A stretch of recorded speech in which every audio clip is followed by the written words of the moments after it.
I'm Macho John Madden in my quiet place here in El Diamante, back behind the O'Reilly restaurant and the Diamante Hotel. I've been here almost 5 weeks now, and I'm very much like family at this point, and they don't mind if I walk into the private area.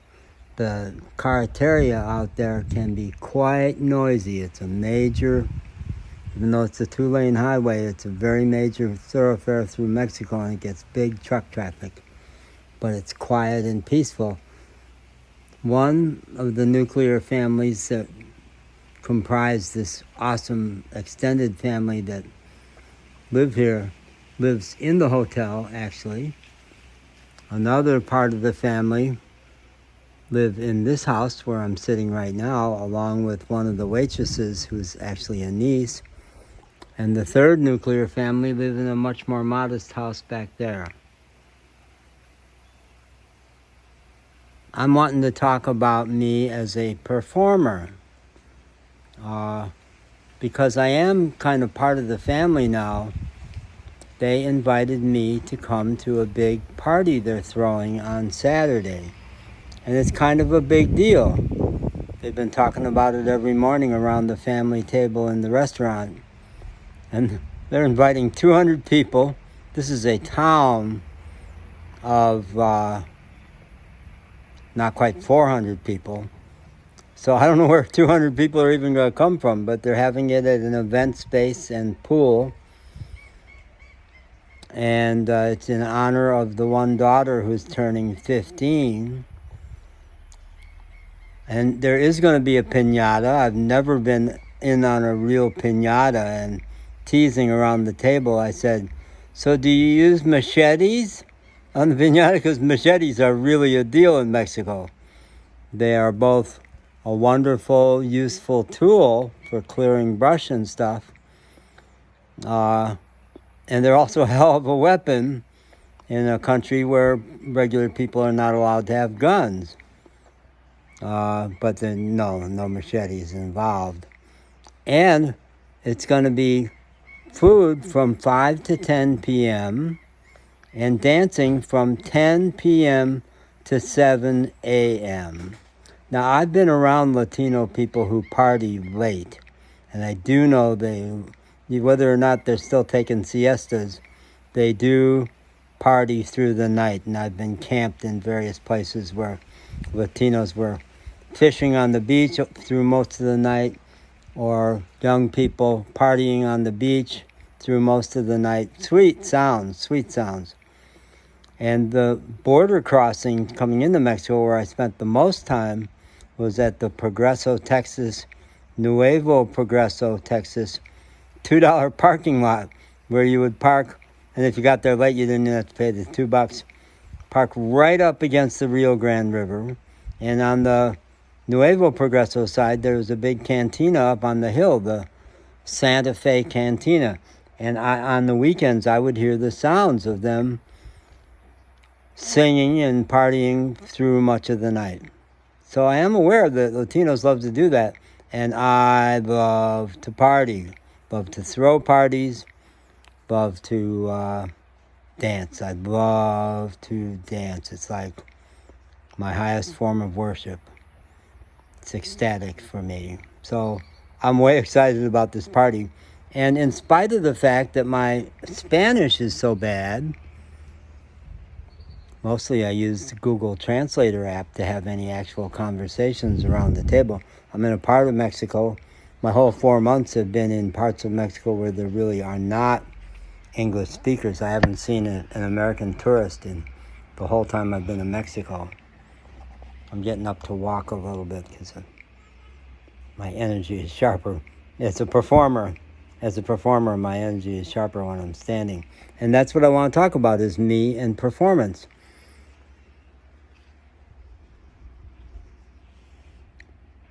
I just got some real good cheerleading from my brother Dennis about this performance I've got coming up. I've been asked to say some words at the fiesta. Now, That's in spite of the fact that I don't speak Spanish.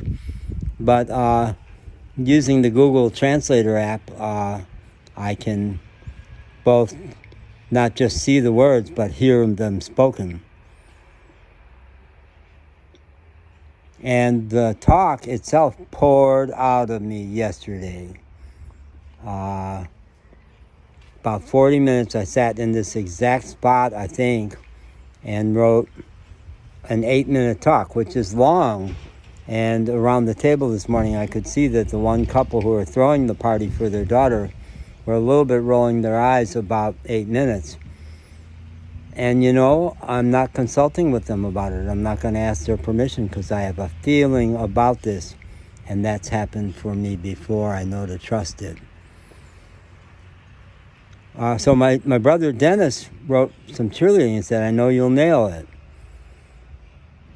And that exact expression has meaning for me around performance. Some of it has to do with Dennis and my stepfamily. There were 7 boys. It was me and my brother. And when I was a sophomore in high school, my mom married into Dennis's family, and there were 5 boys. And when there were big family parties going on, and they would often be at our house, us boys would be down in the basement with, what was it, Dennis? Did we use a reel-to-reel tape recorder?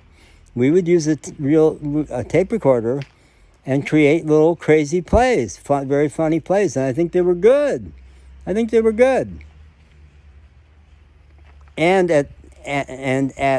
there was a big party the day that my mom married their dad. Both families very Irish, and they got married on St. Patrick's Day.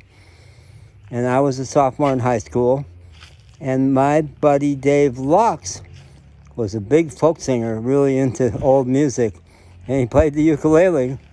And he and I worked out a couple of songs that we performed for the crew there.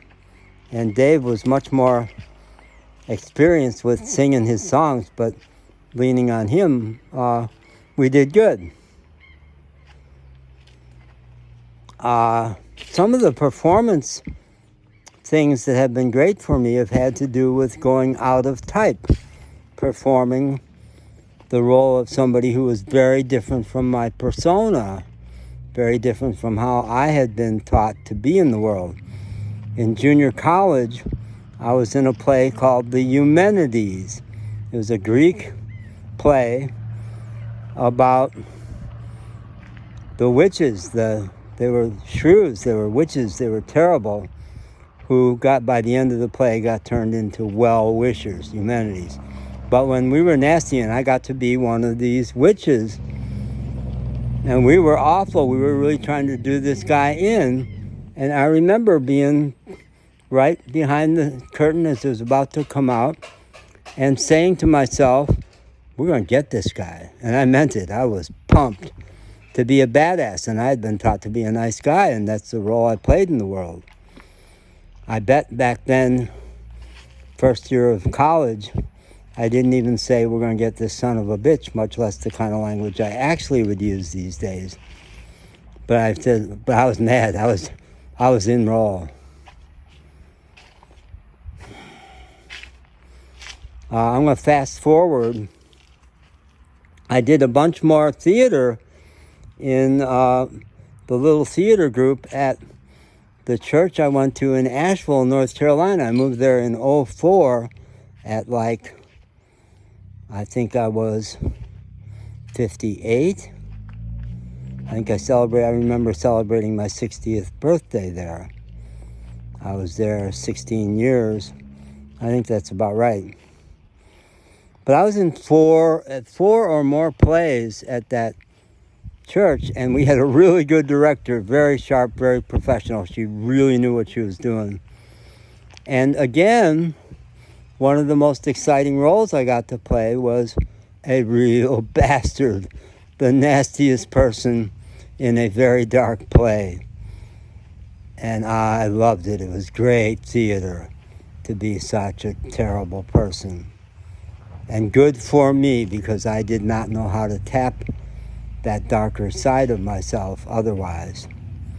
I also, at that church, leaned into my performance poetry. I've been a poet since like elementary school, and kind of a performance poet back in Chicago. But right before I left Chicago, a friend of mine from the church I was going to then also ran a sound studio. And he said, I love your poetry, but it's all words. Could you do anything other than words? Like even throw in a clap.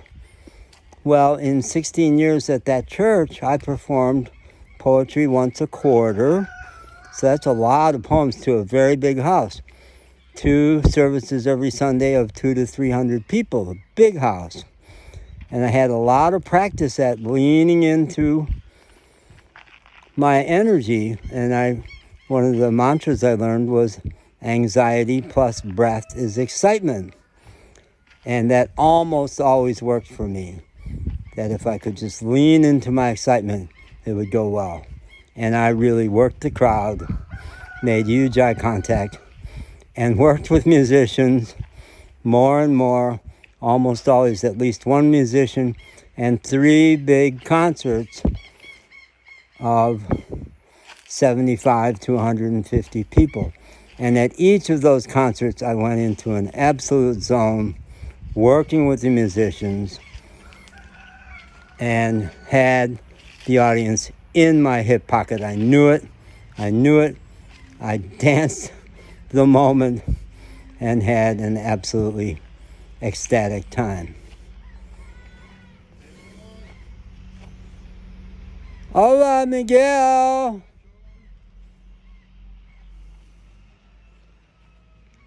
Good to see you. I'm making a videotape here. Yeah. So, performing. I wanted to say something about before I went out there. Before I ever went to Asheville, I was working for AT&T as a management consultant. They didn't usually hire psychologists as management consultants, but they hired me, and I hit the ground running because I was good with individuals and with small groups. Then I had to learn to talk like a businessman and to think in terms of systems, how a team fit into the organization and stuff like that.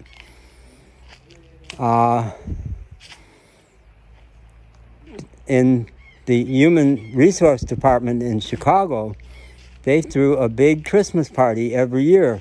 And there was always a meeting all day where they covered business stuff around human resources, which was really quite humanistic at AT&T back then.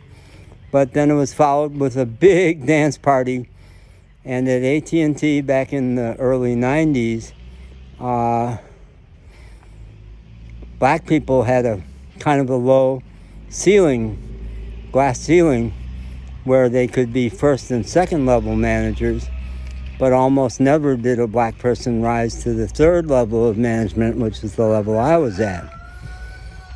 But I had a colleague in my organization development department, Christine Rogers, who was black, was a PhD like me, and was a big, bold woman and a spectacular performer. She actually came out of the same church in Detroit as Aretha Franklin. And actually, my friend Chris was the most beloved soloist in that church and turned down an offer from Motown for a recording contract because she was a serious student and wanted a serious career and wasn't attracted to show business. Went on to get a PhD. But the contract she turned down went to Aretha Franklin. Yeah, so she could have been Aretha Franklin, but she was really happy being who she was. And she was a big, bold woman. And never at the karaoke contest, which was a big part of the Christmas party, which was all organized by black employees, never had a 3rd level manager participated in the karaoke contest, but she and I did. And she'd have won it because she did Aretha Franklin fishnet stockings up to her ass and really awesome performance. But I went way out on a limb because I tend to be really interracial myself, and I wanted to tip my hat to the black employees by doing something pretty black myself. And I did not do the Troggs pop version of Wild Thing. Wild Thing, You Make My Heart Sing. No, I did Tone Loc's hip-hop version about She Loves to Do the Wild Thing, which it had to have been the last year you could ever get away with anything that obscene at a major company Christmas party. It was like the largest company in the world at that point. And I knew the thing that's like this is I knew that if I did not nail it, it was going to be such a disaster. So I worked really, really hard on it. So hard that all day through the business part, several hours of business meetings, I sat next to one of the other secretaries, not my secretary, and I was writing the lyrics all day long, just so I would have them absolutely memorized. And after I nailed it, that secretary I had been sitting next to went to my secretary and said, "I'm so relieved," because I was sitting next to John all day, and he was writing dirty sentences on a page all day, and I thought he had totally lost it. But I nailed it.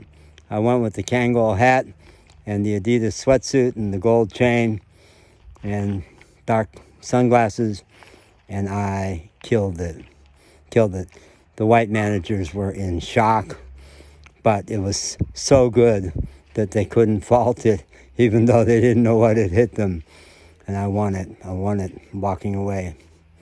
So it happens to me. It happened back in Victoria 3 months ago here in Mexico, where I knew I could do something that other people thought I could not. My car was broken down. The two local mechanics who were working on it said we have to tow it off to a shop somewhere. And I said, "No, we don't. You're getting it started, right?" And they said, "Yeah, but it stalls immediately." And I said, "Yeah, but if I don't take my foot off the accelerator, it won't stall." "Well, how are you going to do that? The Avenida Tamaulipas out here is 8 lanes with 3 medians. How are you going to do that? And you're going to get over 8 lanes in like 3 blocks?" I said, "No, I'm going to take it through the alley. I walk the alley all the time. The issue is going to be one of you has to get out at the end of the alley where there is no visibility and let me know whether the coast is clear, because I'm not going to let it die. I'm just going to go through there." They said, "You can't do that. That's insane." I said, "It is insane, but I'm going to do it because I know I can." And I did. And the guy who followed me and who ran out to say the coast was clear, when we got to the back of the hotel where I wanted to be parked because I had friends at the hotel and it was going to be quiet for me and my dog, when we got there, he said, he didn't say, but all his body language said, "I don't know how the fuck you did that because you took so many risks," but I knew I could. You know, some of that comes from, I was inspired in my 20s by a book of historical fiction about Native Americans called Hanta Yo. And the chief's son is being groomed for the role of being chief, but he just doesn't have it. He doesn't have fire. He doesn't have passion. He doesn't have spirit behind him. He's kind of lame. And in one particular scene, he's out riding away from the village and sees a raiding party coming in from another tribe coming to attack them. Maybe 8 of them or 9. And he charges them. The name of the book is Hanta Yo, which means get out of the way. And he charges them screaming Hanta Yo. And they say, "We don't know what's up with this guy. He's He either got the gods with him or he's crazy, but he's dangerous. And it worked. And I've leaned on that a lot, especially in the last 3 years when I've faced situations like that myself, where it was only because I gave people a level of ferocity they didn't expect that I got through the situation. So I'm not going to be fierce Saturday. I'm going to be funny. Some of it's going to be risky funny because I'm telling somewhat risque, not off color in any way, sweet, but kind of sexy jokes about what goes on around the restaurant. So I got to be on, and I am going to work it, so that I'm ready by Saturday. Because it's coming out of love. It's coming out of love because I love these people so much and love Latino culture so much, and that's really the pitch, is I love Latino people. I love this extended Latino family, and I actually, in a very real way, love one particular person who's going to be there. And if I do it wrong, it'll freak her out. But if I do it right, good things will happen. And is it risky? Of course. There wouldn't be any excitement if it wasn't risky. It could go very, very wrong. Just like doing that hip-hop song at AT&T could have gone very, very wrong. But I put some breath behind my anxiety and trust. Turn it over to something bigger than me. And that's the key to performance. Surrender, let go, let something bigger than you come through you. A role that's not you. Direction from a director who is not you, but you trust. And the big director up there, who is not a guy, but it's something pretty great. Whatever motivated that young Native American guy to say, get the fuck out of the way. Yeah, it's that. That's what it is, right there. Yeah, thanks.